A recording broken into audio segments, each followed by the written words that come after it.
IPL ইতিহাসের লজ্জিত batting করলো আজকে চেন্নাই সুপার কিংস। সবচাইতে বাজে লেভেলের লজ্জিত ব্যাটিং করছে 103 রান 20 ওভারে। এবং কি খেলা খেললো কলকাতার সাথে। ব্যাটিং এ মানে ম্যাচটা পুরো ফিক্সিং হয়েছে, 100% ফিক্সিং ম্যাচ। না হলে একটা দল যতই খারাপ খেলুক আপনার ভালো খেলার কথা। আর এম এস ধোনি কি করলো, ক্যাপ্টেন্সির দায়িত্ব নিয়ে ভালো ক্যাপ্টেন্সি দলকে ভালো কিছু দিতে পারলো না আজকে।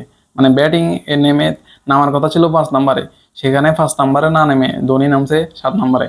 7 নম্বরে নামার কি দরকার ছিল? ওই যে এর আগে একটা ম্যাচ হয়েছে ওইরকম সেম অবস্থা আজকেও।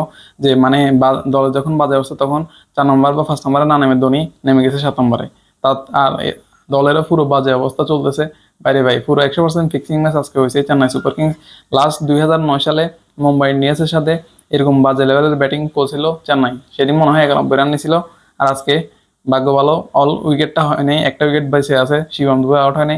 লাস্টে 103 রান কষ্টে মষ্টে গেছে।